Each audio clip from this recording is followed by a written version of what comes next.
Welcome to Steam and Soul, the podcast where heat meets heart. Stories from saunas around the world, from silent sweat to loud laughers. This is where people connect, relax, and open up.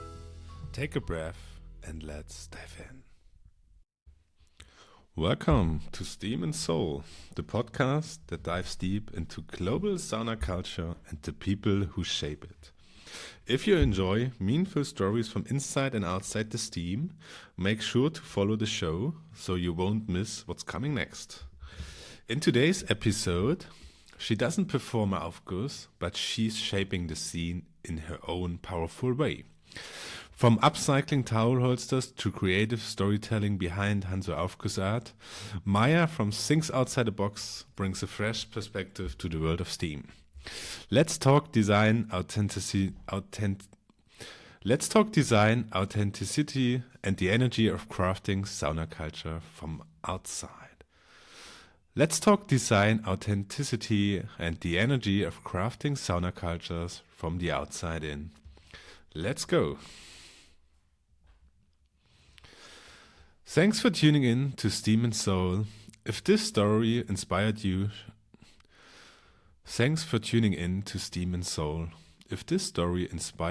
share it with a friend, follow the show, and leave us a rating on your favorite podcast app.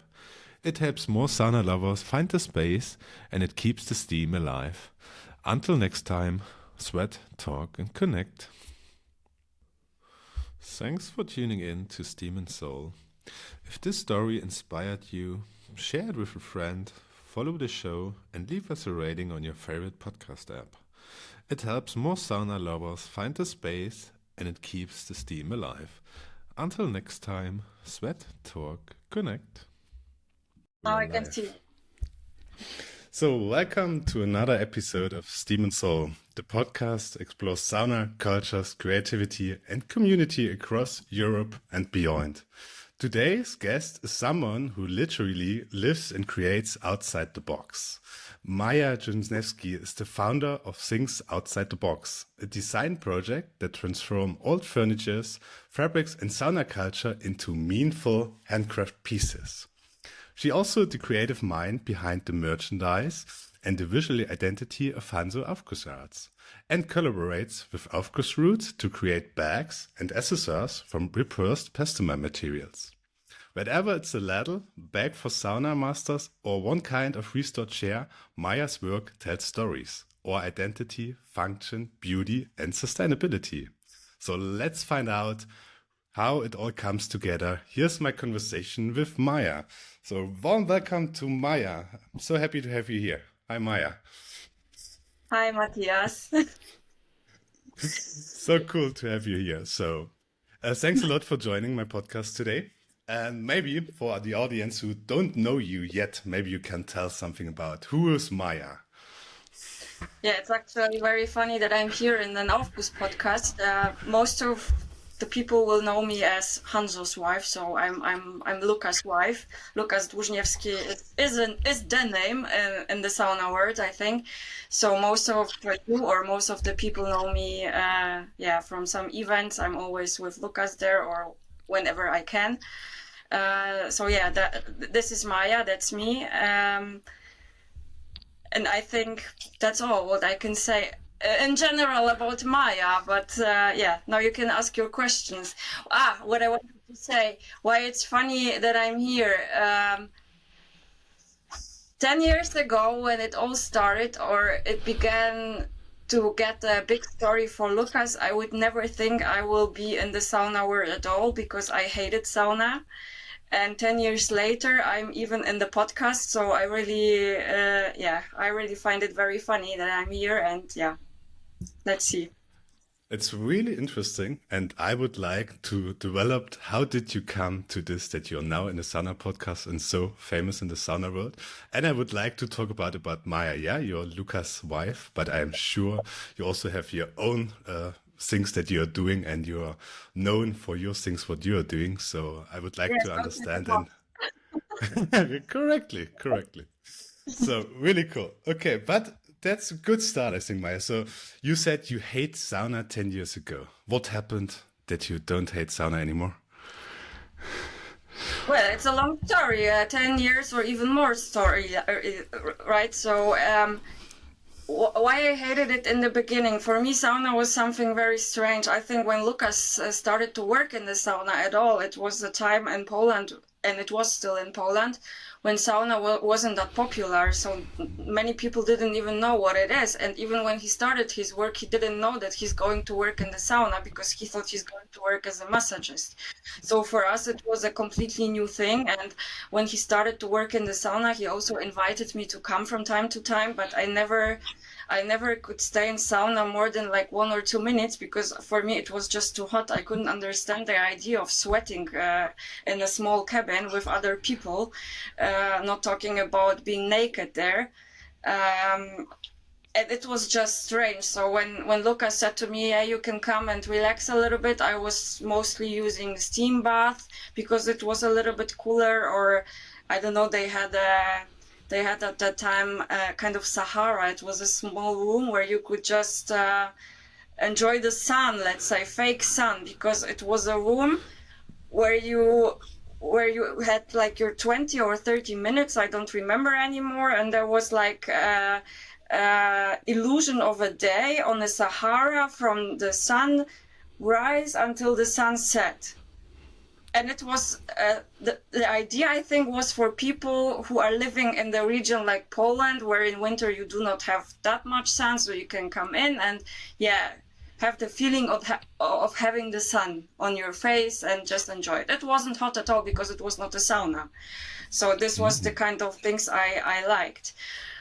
And sauna, like the Finnish sauna, was something, no, it was just too hot for me. I said, I'm not going to do this because I don't like it. So I never went to sauna at that time.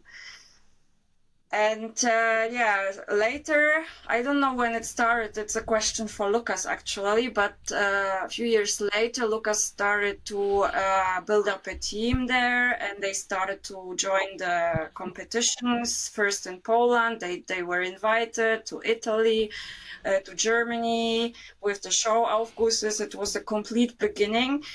So we moved to a new house at that time. We had a dog, and for me it was a very bad time because I felt I'm all the time alone at home, and it was stupid because sometimes I just needed my husband at home, and he just went, for an event just to enjoy the sauna, which I hated. Everything was just. It was just bad for me, and I didn't want to understand it. And how it happened that I'm now in the word, when we really had a bad time, and there was a bad time, we don't need to talk about it, but we are very long together, already 23 or 4 years even. So there was a bad time when we said, okay, we have to do something because I need my husband at home, and he still wanted to join the event. So he said, let's do it like this. I will ask if you can go with me. Maybe you will like the sauna, maybe not, but at least when we go, for example, to Termen Buslo, which was really a nice place, and it was the first place where I went with Lucas to enjoy, he said, if you don't want to go into sauna, you can at least lay down at the lake or just enjoy the nature there. Just be there with me, you will meet all those people there, they will meet you, and we will see. And this is how it started, and when time passed, I also started to go into sauna. Somehow I started to like it. I don't remember anymore when exactly it happened, what happened that I really started to like it. But at some point when I was also part of the bigger events like the Aufguss VM or the national championships, I started also to be involved a little bit in developing the shows which Lucas made, and then it was really fun time because I was watching the shows, I was watching how he's competing, he was always happy that I'm there, and somehow it developed in a completely different way. It's not that that I would say I would like to do Aufguss by myself. No, I like to enjoy it as a guest, but I'm not a kind of person who would like to make the Aufguss like an Aufguss master. I tried 2 times, already. you will probably Yeah, I talk know. about. I Nothing hope for so. me. I hope so. No, but a really nice story. Thanks a lot for sharing this, Maya. So you decided that you make the sauna as your hobby, as a family. Let's say it like this. It's really cool. And okay, so you started supporting Lukas, and at the end, you were also developing his Aufgusses together with him and supporting him at the shows, at the World Championships and national competitions. Yes, it was like this. I have been one time or two times his helper, even, but it was stressful for me because I just had to carry on the buckets into the sauna, but it was Hmm. already too stressful for me. So I said, hey, I don't want to do it anymore because I have no clue where to put everything and what is important for you also with the towels. Not that I make something wrong and at the end Hmm. you will make mistakes during the Aufguss. But yes, still I was there, and I was more for the creative side, just to find out what kind of clothes he could wear, what kind of, I don't know, gadgets, decoration, and yeah, all those things around the Aufguss. Here I could help. Sometimes also developing the stories, because for example, the Janko the musician, it was a story which I helped him to develop completely from A to Z. So yeah, it was a fun time, but it's also uh, it's also exhausting because yeah, then you take part and you are really with all those emotions, into this competition, and that was getting stressful for me as well. So at the moment, I start to keep distance again. So there was a time when I was really strongly involved Hmm. in all those events. Now I just took a step back, and it's a long time. It's not just the beginning where we are only 2 or 3 years in this whole thing. It's already 10 or 12 or even 13 years. So sometimes it's just fun, but sometimes you just have enough of it and you just want to say, okay, I need my time, I need my home, and I just want to uh, yeah, take the step back. I could imagine. I could imagine. And it took a lot of effort to create a show, of course, and to do this. Before we come to things outside the box, because you said it personally, you did two Aufgusses. So would you like to tell us how did it happen that you did two Aufgüsse in your life? Because from a sauna hater to supporting Lukas to doing two Aufgusses by your own. So this is amazing development, I would say, huh? Um, yes. So the story, the first time, I don't remember. It was maybe 30th birthday of Lucas, something like this, and I was imagining what to do for him. I wanted to surprise him. He was working in the sauna in Poland at the time. He was a manager there, and I remember that it was a day when he was supposed to have a day off, but then they said someone is sick and he needs to go to work. And he was pissed. He was completely angry about it, and I thought at that time, actually it's perfect for me because then I can manage my surprise for him. And my idea was just to make an aufguss for him, which was very difficult because I never waved in the sauna. I couldn't understand those moves, and I asked Isa at that time. She was still, before moving to Switzerland, at that time she was still in Poland, so she came to our place and she tried to practice with me, and she showed me some basic moves. I was practicing in front of the fireplace because I thought, okay, fireplace, it's hot, so probably it's quite the same like in the sauna, which wasn't the case at all. Lucas was laughing his ass off when he heard how I was practicing, but okay, I needed to practice somewhere, right? So I practiced at home and he was not there, and yeah, I tried to make those moves, and then yeah, for his birthday I invited a lot of friends, which was also not normal because when the evening came, he was all the day alone at work, and suddenly he saw in the afternoon, like the late afternoon, early evening, all his friends are coming, and he was wondering how comes that suddenly so many friends, so many faces, but it was nice for him. He didn't even think about it. Yeah, and then the Aufguss time came and he wanted to do this Aufguss. And with a friend and with Kasia Klein at that time, we aligned, okay, we are going to do it. I'm going to take the last round because I'm not able to do the whole Aufguss like 12 or 15 minutes, even it was too much for me. So one friend made the first round, the second person made the second round, and I went into the sauna for the third round. Lucas was sitting inside and he completely wondered. He was so surprised. Of course, my office was a shit because I couldn't do it at all. I was sweating. I couldn't breathe. It was terrible, but I did it. At the end, everybody started to sing happy birthday and I was not able to move anymore. So I just went out and tried to move my mouth because there was no voice coming out anymore. I was so tired. That sounds amazing. Yes, that was the first story. It was really funny. We remember it until today.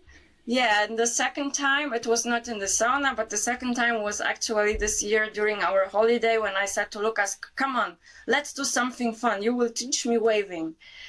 So we were in Sicily this year and Lucas was supposed to make this invitation video for Grand Aufguss Masters this year. Every participant has to do it, right? So we said, let's do something different. This time I'm going to wave.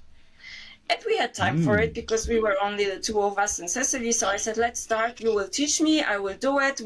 I will be waving in this video. And yeah, we will do it in a completely different way. So that was the second time when I was really officially waving because, yeah, I think a lot of people saw it.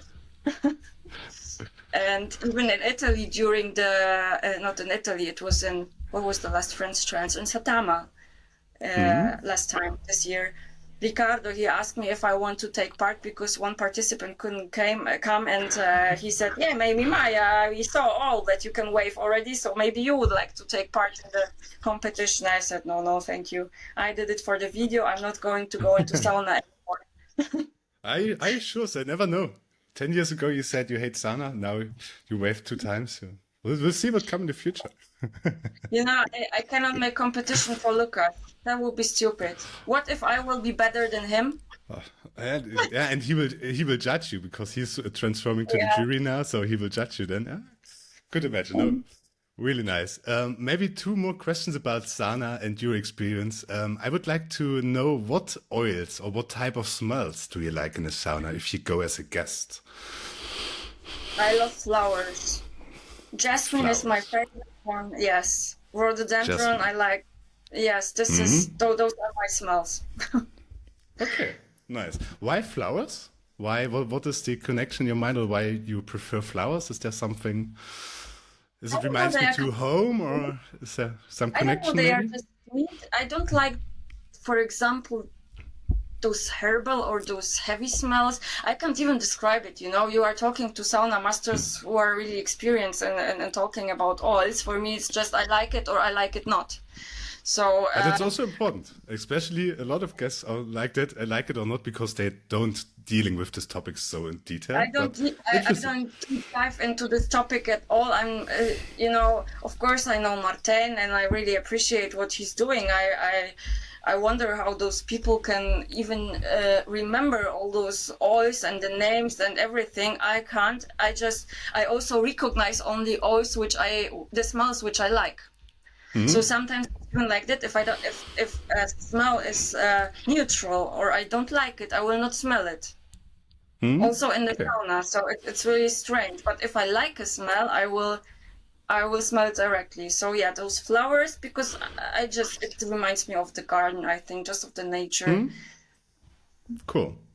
And if you go to the sauna, what is important for you? Are you doing it for relaxing, to calm down, or what is the purpose for yourself if you go to sauna nowadays? That's a good question, because actually I mostly go to sauna for Lucas Aufgusses. To watch Lucas? Just to watch and to tell him what he could do better, or what I think that the judges would say. That was actually mostly the things so I always watch him, right? When I watch his moves and I just enjoy the story. I never close my eyes in sauna. So it's never the case that I'm going into the sauna, closing my eyes and relaxing like this. I'm just enjoying the ritual. but I think more how it's executed. Yeah. Okay. But So, it's because I was working with Lucas so much. Also, he always asked me, what would you suggest here, and what do you think about this? And the funny thing is, I'm I'm really looking when I'm in the show, of course, I'm really looking a lot for music. If the movements are with the beat, so everything is important for Lucas. I have to drink. okay, yeah. Interesting. Do you have experience with Banya rituals or Pierce rituals, something like that? Did you ever try something like? Reinkommen. Und Yeah. dann, genau. Okay. Do you have experience with Pierce rituals or Banya rituals? Did you have experience with that so far? Yes and no. I don't like those rituals, actually. I don't like whisks, and I don't like it because for me it's not comfortable when one whisk is touching a lot of people. Okay. I don't know. Fair. Understand it. It's something which I don't like. So every time when I was in this kind of ritual, it was a ritual made by Lucas, and a small secret. He knew already that he has to start with me. Okay. So when he Okay.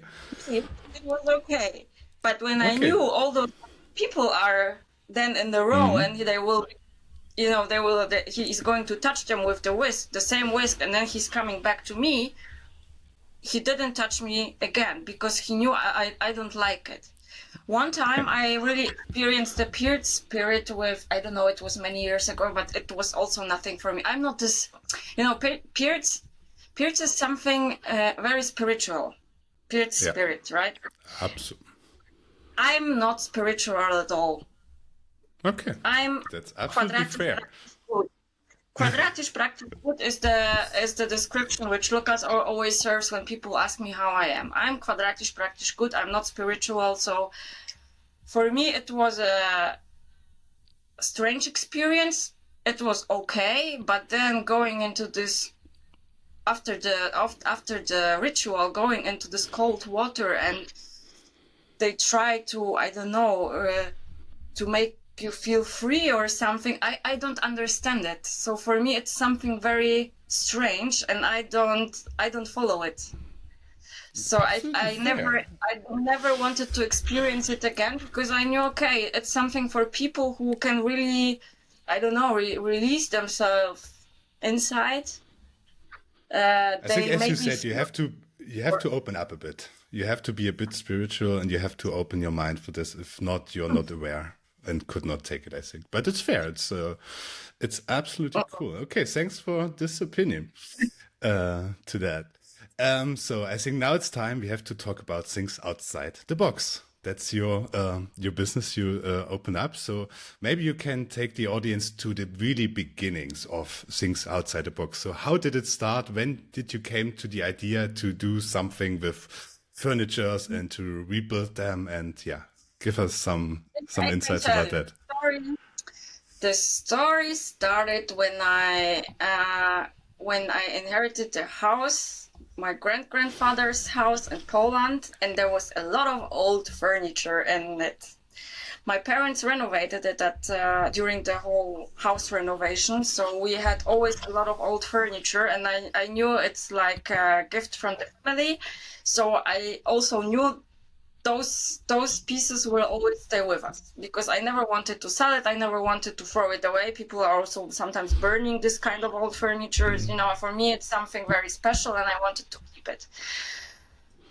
And there was also a time, but it's already many, many years ago. I can't tell you anymore when it started, but I also think it's maybe 10, maybe even more years ago when my mom started to collect like 50 chairs and armchairs from the 50s or 60s, like really those vintage chairs and armchairs.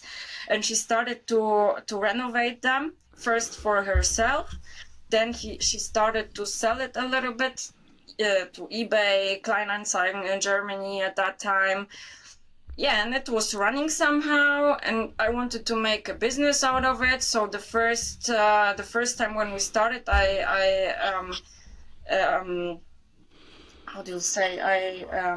registered my business my company with this furniture, and it didn't run well at all because I didn't know how to make marketing for it. And you cannot focus on that. You cannot just start a business like this and hope that it will work out directly, that you will have money with it. And it was especially something very different because people didn't know it at that time. Now you can more and more see those kind of furnitures in people's homes, and also IKEA and all those big furniture stores. They try to redesign or they remake, or they try to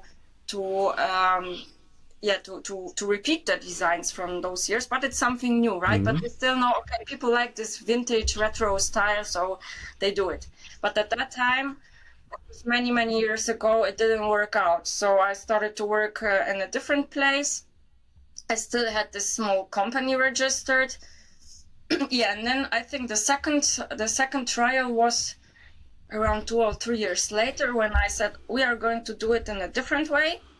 I'm going to have something different, another job, and this will run just by side in a slow mode, right? We will just check out how it's working. Then more and more people also started to make this kind of furniture, so it was also getting more popular. And we already collected a lot of furniture with my mom. We still have it in Poland. We have a big warehouse where we have so many chairs and armchairs. We collected it through years. And this is how you collected this, if I allow to ask, where did you collect these chairs and this old furnitures? So first source was like online portals like eBay Kleinanzeigen or something like that. People sell it, for €5, for €10 or something. In Poland you have the same, so you could buy it there very cheaply. But there was also, for me, for example, it was at some point very typical that when I was driving by car somewhere, I was always having my eyes open and watching if people are not, just putting something outside, because many people just throw it away, or they just put it in front of your house and say, take it, or it's going for garbage. So when I saw something, I was stopping every time and taking it. So I took so many things from the streets, And I didn't have a problem with it. I was also always happy when I could bring something home and it was just there. So we really collected a lot in this time. And then we started to do the furniture. My mom, she is an architect, so she's more for the designing. She did also a lot of designs. Then I started to make the designs, and then I had a small shop in Poland. And during the time, I also started to collect some customers who came to me with their own furniture just to make the renovation. So they brought a chair or an armchair, or also sometimes small cabinets, which I was painting. And they asked me, I need this and this. Could you do it for me? And then we developed a design, and they let the furniture at my place. I ordered the fabrics or the paints, whatever. According to the design we aligned on, and I was doing only the furnitures, only like small tables, cabinets, repainting, redesigning the chairs, armchairs. For this, I had my upholstery guys in Poland, which are really good. I still have contact with them. And that's how it started. And I really had a nice shop in Poland. So the last years it was running really good. But then Lucas came to the idea, hey, maybe we should move. And he had an offer from Eliza Wellness at that time. So we said, okay, we are going to Belgium. We moved to Belgium, and I took all the furniture which I already had with me and tried to sell it there. And also I wanted to make still the shop to run it in Belgium. But then the pandemic came. And what is important, through all the years, when I started my business, the name was completely different, because the business was not running under the name Things Outside the Box. That was Galleria Mimo. Many people still know it. Some people also have some furniture with the small label on it, Galleria Mimo. I still use it for furniture. So it's one of the brands I have. And one question about Mimo. What does the name mean? Is there some meaning behind the name? Also why Galerie Mimo? Is there? Any gallery thought is behind? a gallery, but why Mimo? It was my mom's idea. But what is behind? I don't know. Okay. It just came like this, and we just kept it. And yeah, it was just Galleria Mhm. Mimo. I also had a logo for it. Maybe you have seen it once. It's like I it's think I'm like following you on Instagram. I think I'm following Mimo, Galerie Mimo of Instagram. Yes, I saw it. yeah, it's the logo that a frame with a yellow chair inside, Okay, kind of. cool. Okay. So that's what was this was running under Galleria Mimo. And also the beginning then of the bags and backpacks, it was still running under Galleria Mimo. Because, and then coming to the point how it started with the bags. When we moved to Belgium, the pandemic surprised us. Lucas went there in, I think it was November 2019, because the pandemic came in 2020, right? So 2019, he moved there, and 3 months later, in February, I came to Belgium. So February 2020, I moved to Belgium, completely happy that I'm going to start a new life. I'm going to go to work there, and then at Eliza as well. Mhm. And then I'm going to keep my business. I'm going to make furniture, sell it, and it will be all super nice. I didn't even work 2 weeks because everything got closed with the pandemic. Everything was closed. Eliza was closed. All the shops were closed. Everything was just closed. You couldn't do anything. You couldn't even go out of home. And I'm a very creative person. I need to do something. I cannot just, sit on the couch and do nothing. It's not possible. So I started to look for, some activity. And as long as I still had my fabrics and some old furniture at home, it was working. But at some point, I didn't have it anymore. So I also started to look like at online portals, like it was called Tweedehands in Belgium, like secondhand. Also, so people were also selling at that time, but you had to do it in secret, that you go there out of home and take something from, foreign people, because it was not allowed to meet your family. Not talking about foreign people, but yeah, I was doing it. Yeah, and then my furniture was out. I did everything. I didn't have fabrics anymore also for bigger furniture, but I still had those smaller pieces. And when I moved from Poland, I thought, I just came to the idea, I will take the old sewing machine from my grandma with me. Maybe I will start to sew, who knows, because Lucas' mom, she tried to teach me how to sew, but she had really, and she still has it, a very old sewing machine at home. You have this pedal which you have to move by foot, but it's not electric at all. You Oh, really have wow. to you run it really only with your foot. And it's really difficult. It was not working at all with me. I said, no, I think I just cannot sew, so it's not going to work. I said, thank you, Mama, but I'm not going to make it. But somehow I came to this idea. I don't know how it was, maybe intuition or something, which said to me, you have the sewing machine. It's from 84, so almost that old like me. It's working. Let's take it with me. Maybe I will try to learn how to sew when I'm sitting in the Belgium home. I don't have any friends there yet, and maybe I will just try to use the time somehow to learn it. Yeah, and indeed it happened, because with the pandemic I started to learn sewing for myself. And because I only had those smaller pieces of my fabrics, which I use for furniture normally, I thought, what can I do out of these small pieces?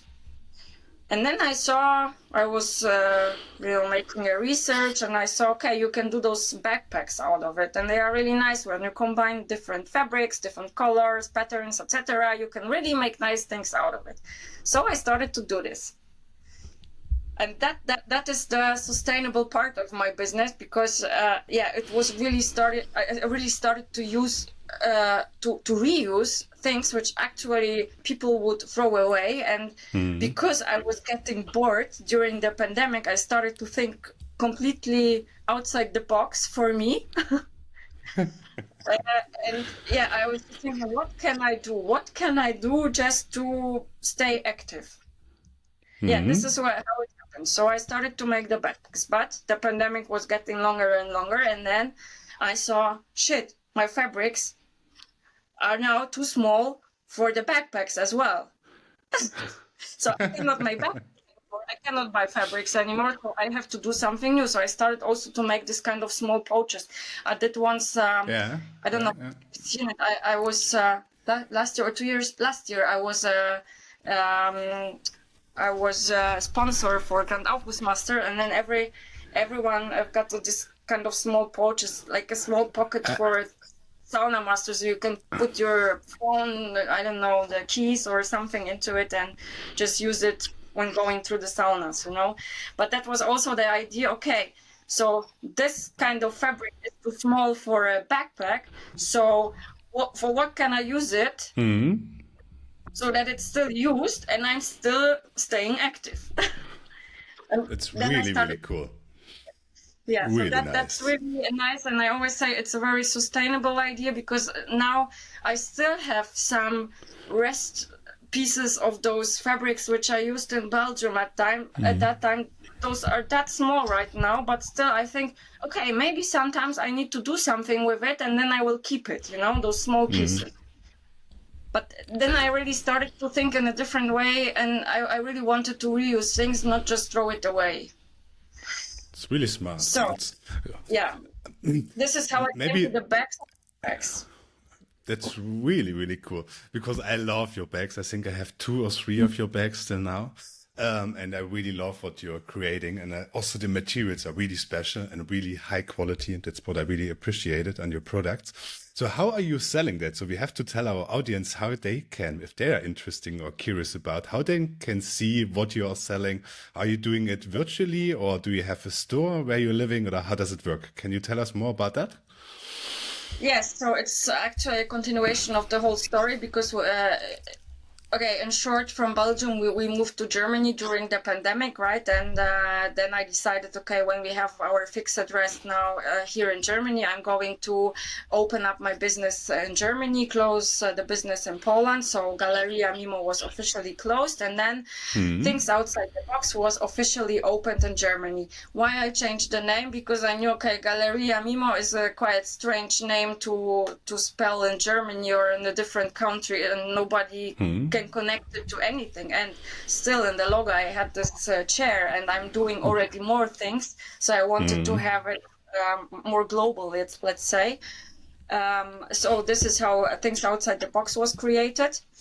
Yeah, and I started to sell it first. I was selling all the time on Etsy. It's a portal for handmade artists, handcrafted things. It's a worldwide portal, but I always say I'm going to sell it only in European Union, because I don't need this whole administrational problems. So yeah, I'm selling in Europe. I still have the shop on Etsy, but then I also started to sell a little bit through eBay Kleinanzeigen in Germany. It worked so, and at one point I decided, I think last year or this year, that I'm going to have. No, last year it was when I opened a shop on Shopify. I thought maybe this is going to work nicely, and now I have my own website. But the truth is, during the last 4 years, most of the things which I sold was through Instagram. I just posted a story, and then those things were directly sold.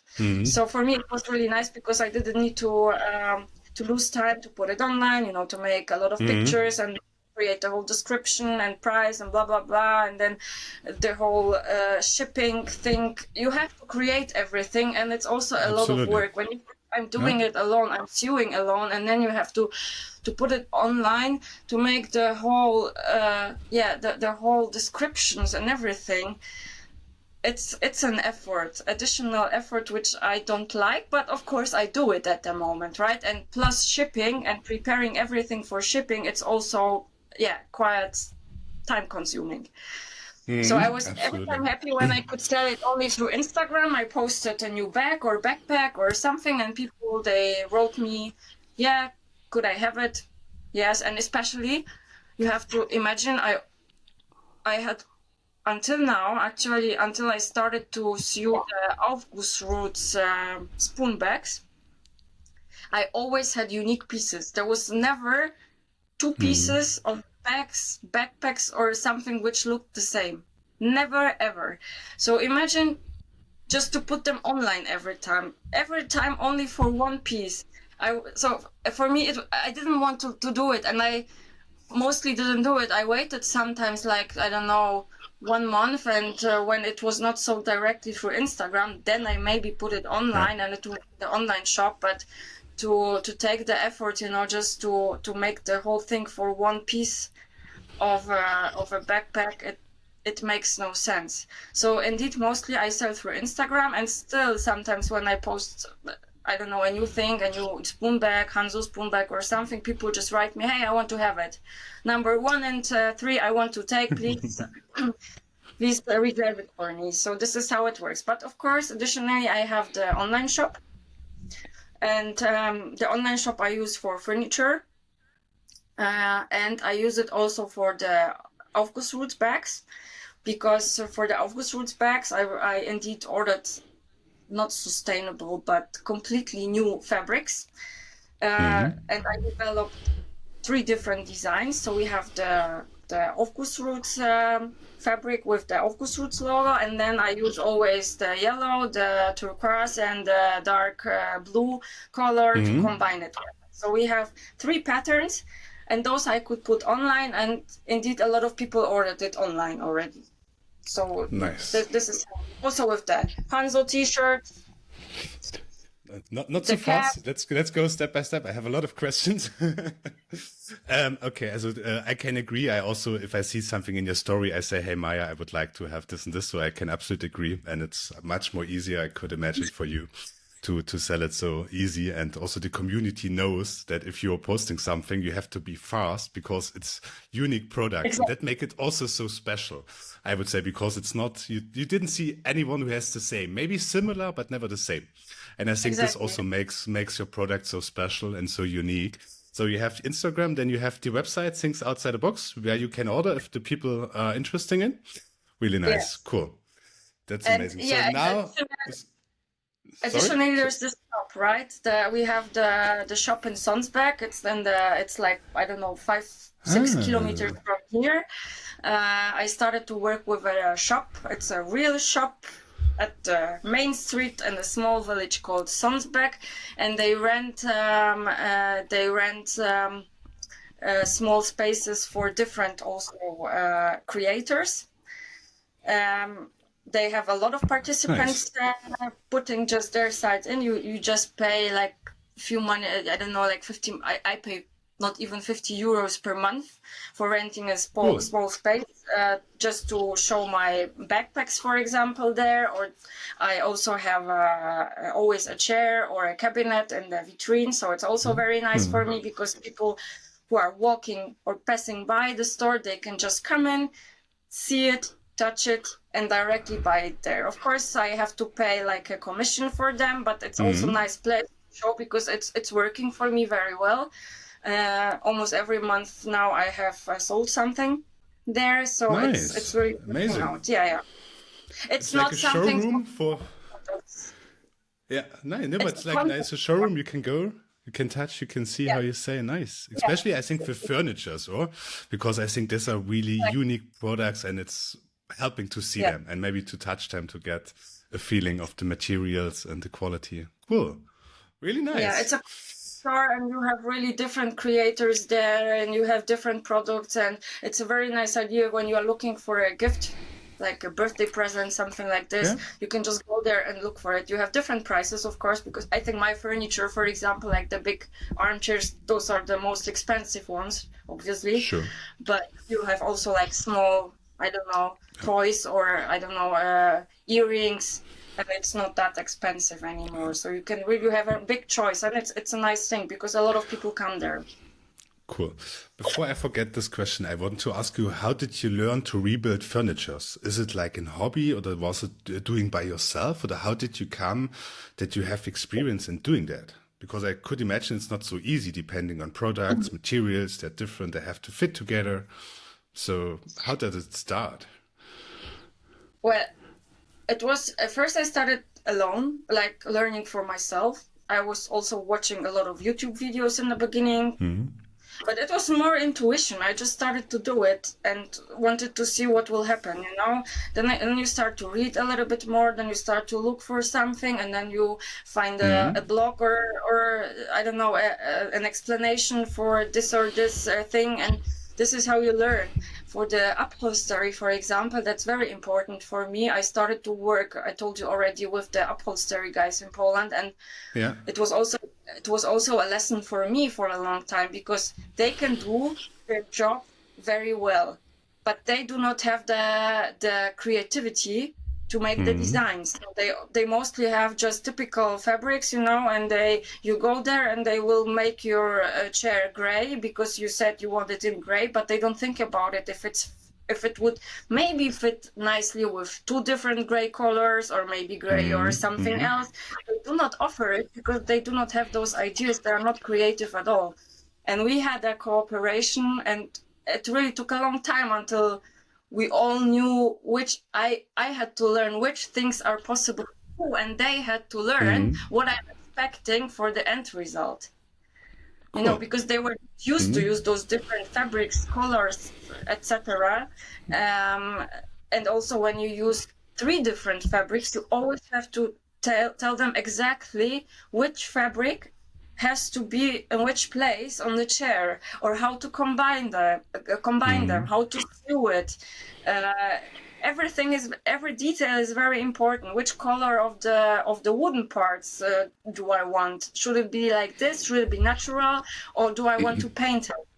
You know, so it was learning during the years in Poland for me, and then I started to make the upholstery, at least with the smaller chairs, by myself, because I knew already how it's working. I also learned how the layers should look like on the seat, for example, with the sponge and everything. You know, you have to check everything how it should be. Yeah, and I learned a lot from them. They learned a little bit from me when it comes to the design. The design was always my part or my mom's part. Paints, you know, it's always testing. Of course, you have some rules. You shouldn't use like oil paint and I don't know, like natural acrylic paints together, because it's not going to work together. And of course, you have some rules which you have to follow. You always learn it when buying the paints, because you can read everything. But I never was afraid to test. I was just testing. So if I had something like I don't know, piece of wood, old wood, which I could use for testing, I was testing. I was just putting, you know, one paint and then a second paint, then maybe an oil or a wax or something on it, just to check what will happen. How will be the reaction between the different products, you know? And this is how you learn it. It's so amazing to see your passion in your eyes when you're talking about that. It's so cool to listen. So thanks for this explanation. Really cool. I would like to talk about the next 3 topics. You still nailed it. You have a collaboration with AufgussRoots. You're doing the Hanzo Aufguss Art collection, and you're doing spoon bags. So maybe let's go step by step to these 3 topics. I would like to get a bit more insights. So you're doing an AufgussRoots collaboration.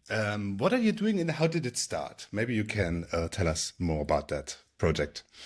Yes, it started with AufgussRoots. It started actually during Grand Aufguss Masters. Let's say 2023, I think, and Eibenstock. I asked them for the first time if I could sell maybe my bags and backpacks there. Just to stay next to them and try to sell. I had 10 pieces of my backpacks, and I thought I'm going to take them with me. Let's see, maybe people are going to buy it.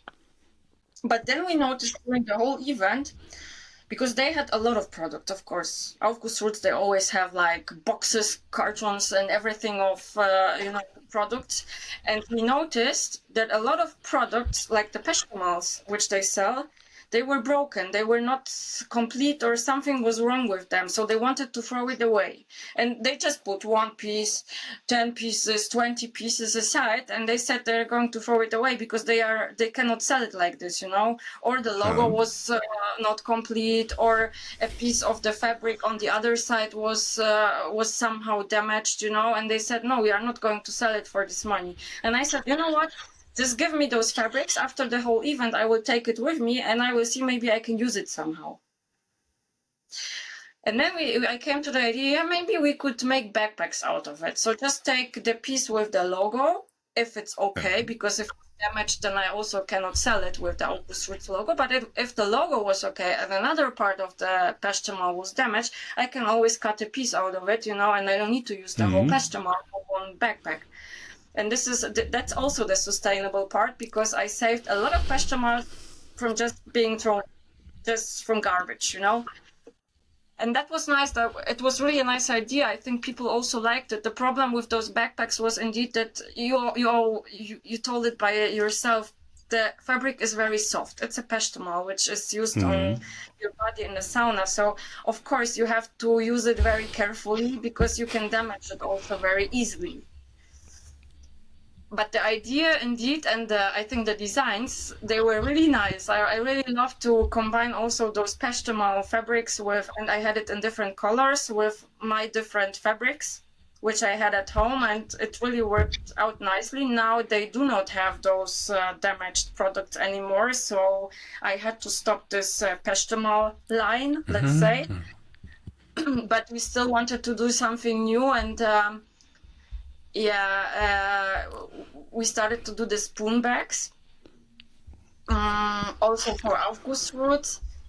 But this, as you know, was not really my own idea. It was your lovely brother's idea. He came to me during Grand Aufguss Masters and asked me, you are making so many nice things here and selling those beautiful backpacks and different bags, and the fabrics are so nice. Did you ever think about making bags for spoons, like for sauna spoons? And I was sitting there, not really. And we said, okay, let's give it a try. And I did one. And I gave it to Lucas, but then he went somewhere and someone wanted to have it.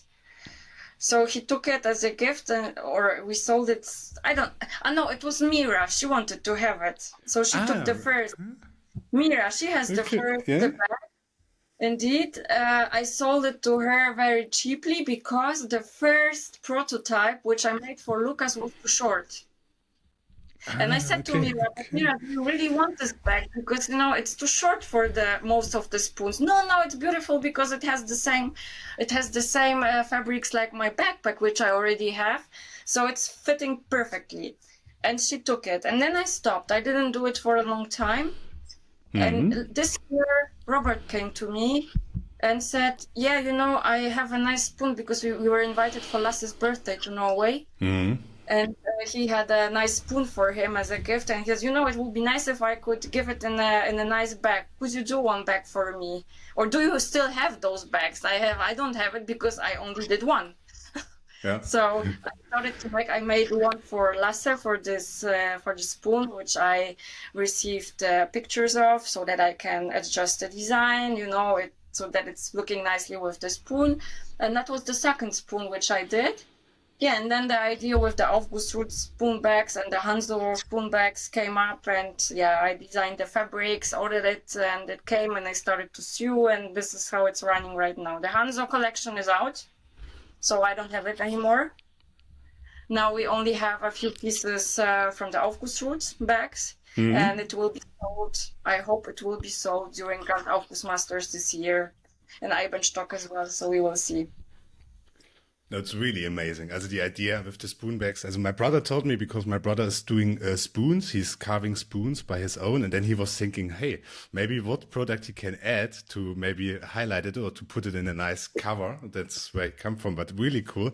I love your spoon bags, and also the material. Maybe you can tell us a bit more about the material, because it's really special.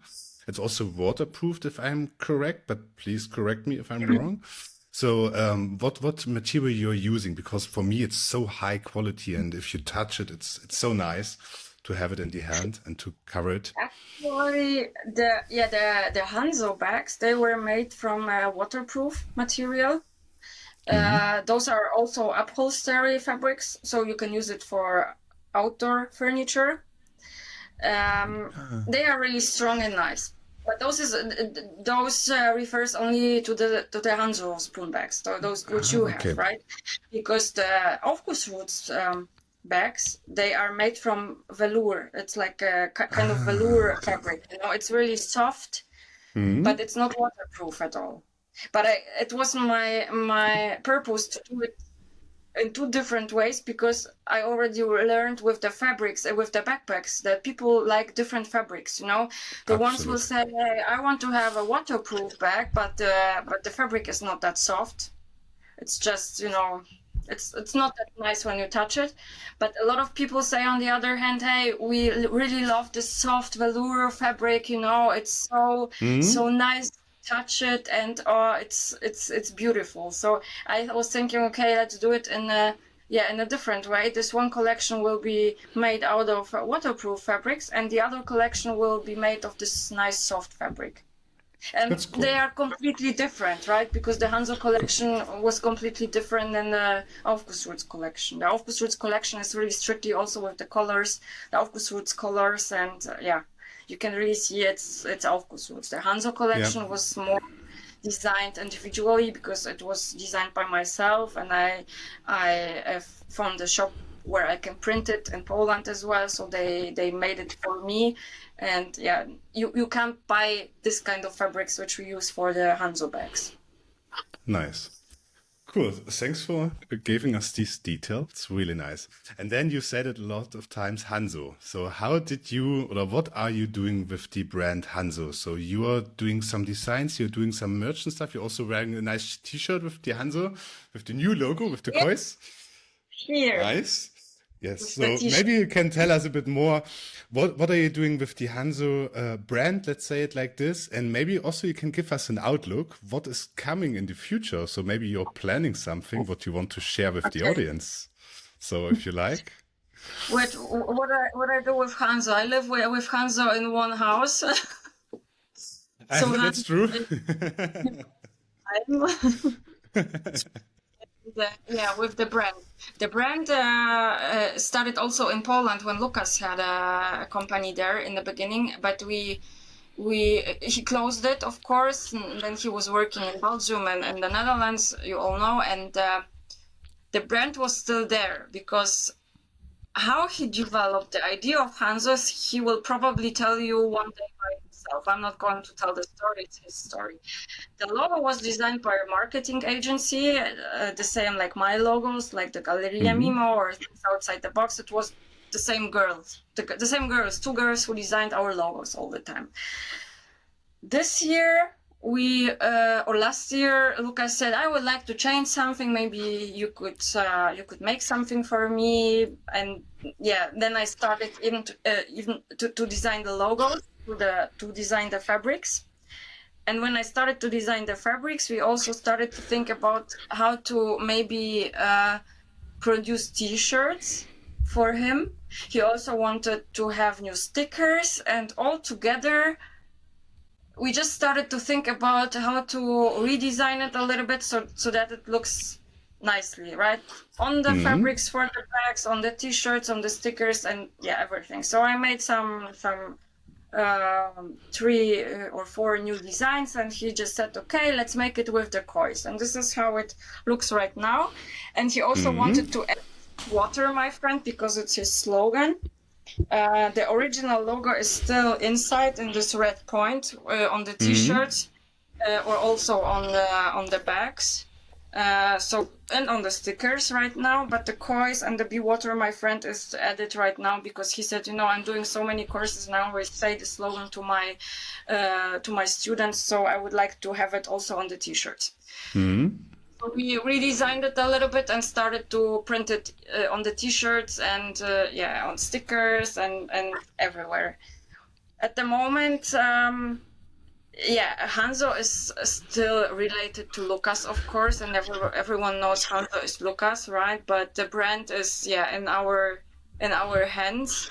I'm the, let's say, the office manager here for Hanzo Aufguss Art, for things outside the box, for Galeria Mimo. I make all invoices and everything, so I'm responsible for the whole administration and also for the graphic design and everything.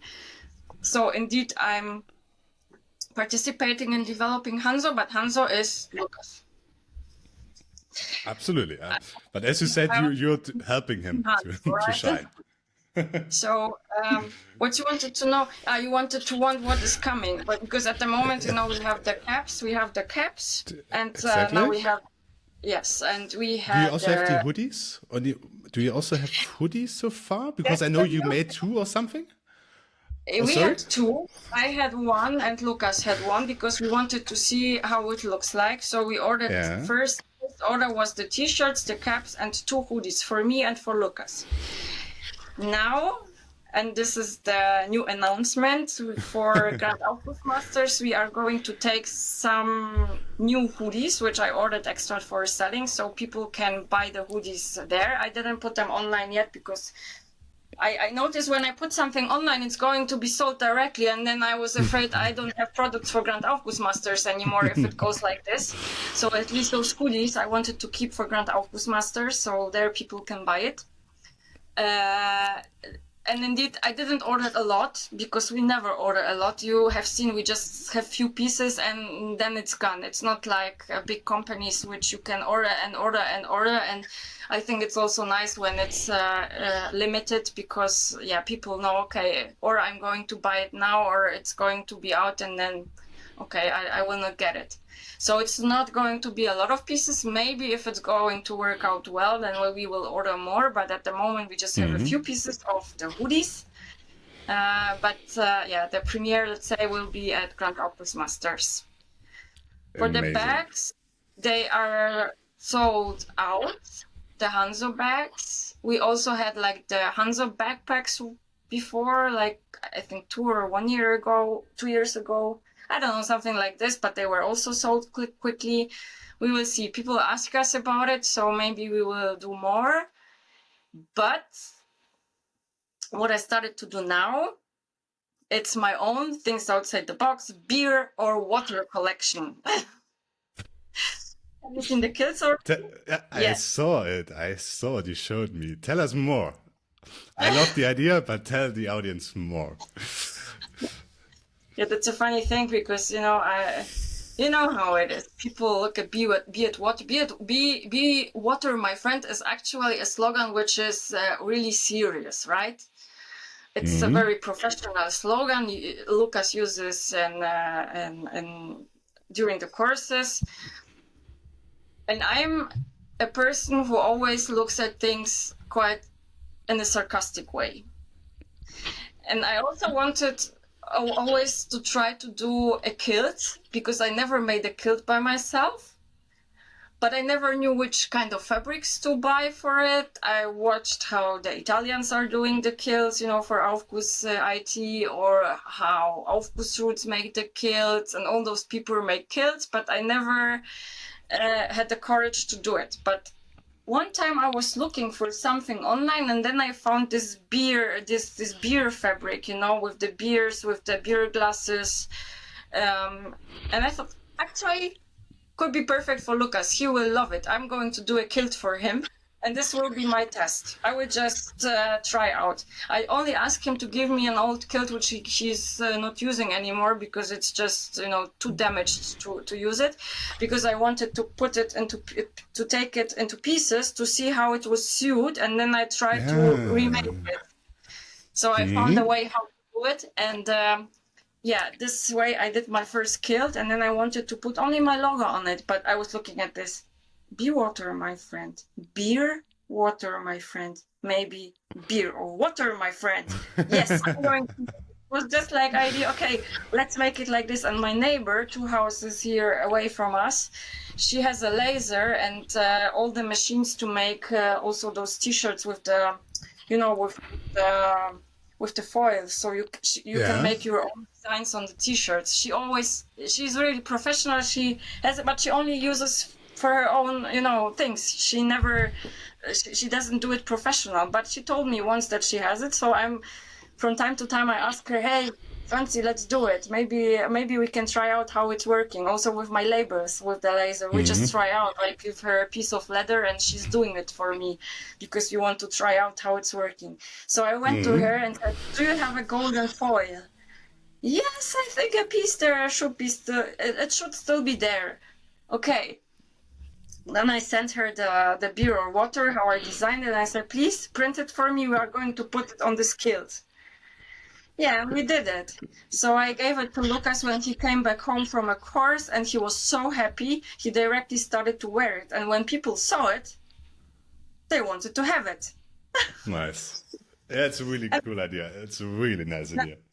Yeah, I'm also doing it for Grand Aufguss Masters right now. I will only have 10 pieces because I didn't order more fabric, but already I think 4 are pre-ordered. So I know there will be 6 free pieces to being sold because the other ones are already pre-ordered, and I will also give it to people probably during Grand Aufguss Masters because now I'm working on it. Cool. So good to know. So everyone who's listened in the podcast, 6 pieces, Grand Aufguss Master, 1st and 2nd of August in Eibenstock. And you will find Maja's products there. Be fast.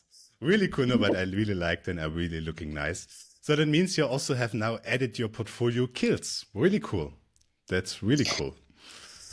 Yeah, it changes. I think the name is quite correct for me, Things Outside the Box, because it gives me the freedom to create different things. And also the logo, it's quite general, if I want to change something there, I can always do it. But it's just saying I'm thinking outside the box, and I think it's the most important things about what I'm doing. If it doesn't, I don't focus on one thing. And if I want to do something new, and I always want to do something new because I always get bored very quickly. That's why I don't like to produce 50 pieces of the same kilt or 50 pieces of the same bag because, I would hate probably those bags or kilts very quickly. But if I say, okay, I'm going to do only 10 pieces of it, and then I'm going for something new, then it's, gives me a lot of fun. I would absolutely agree, and keep this creativity. It's amazing that you still continue. And the Things Outside the Box is also a good nickname for you, I would say, because it really describes how you think and how you're acting. So keep this. That's really nice. And I'm looking forward to see cool products in the future. We'll see what we are talking about. Some ice ball bags now. I don't know what you will think about it for the future, what you can create, but really cool. So, Maja, thanks a lot so much. We're coming closely to the end now. I have 2 or 3 last questions for you. And then I will give the word to you if you want to say something or want to share some last thoughts, you can. But first of all, I have 3 questions. And the first one is, what was your funniest or weirdest moment in a sauna you have experienced? Well, as a guest or when you did something, it doesn't matter. Yeah, I think the funniest moment or the most stressful moment actually was when I had to do this birthday Aufguss for Lucas. It was more funny or more stressful, but both, I think. How was the face of Lucas when you entered the cabin, when he saw you? How was it? Okay.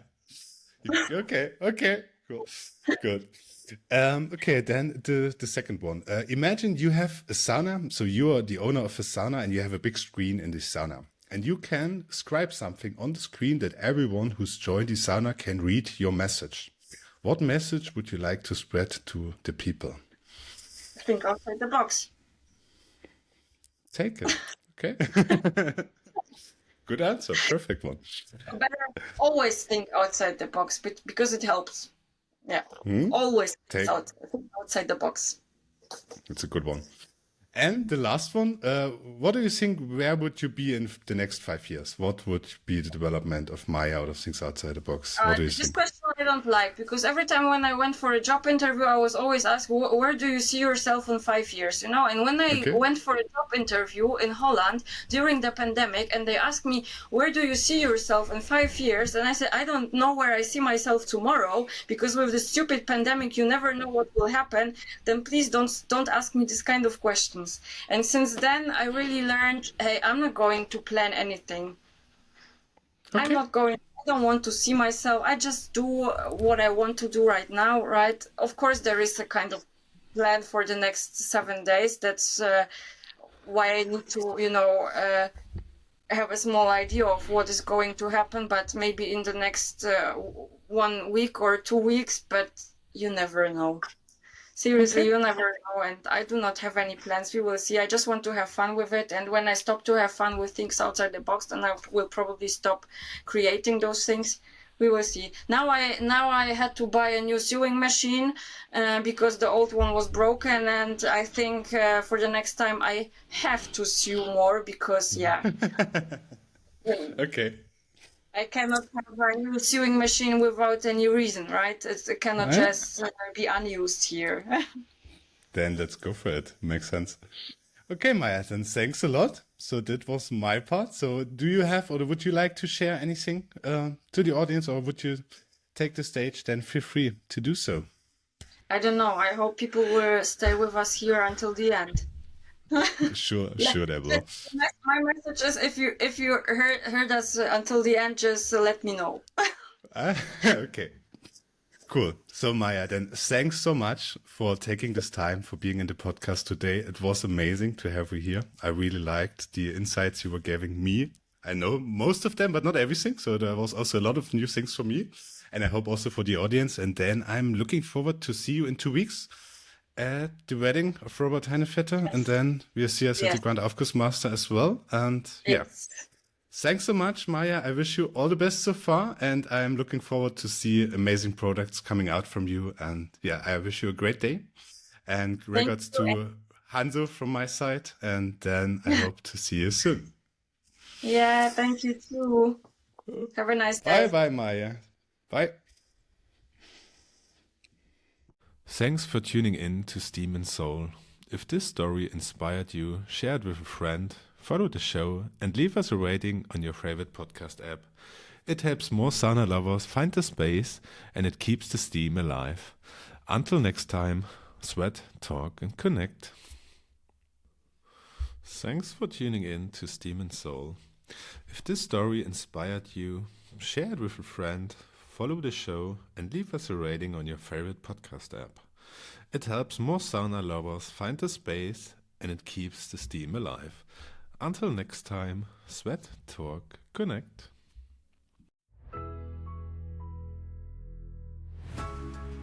You've been listening to Steam and Soul, where the heat lingers and the stories stay with you.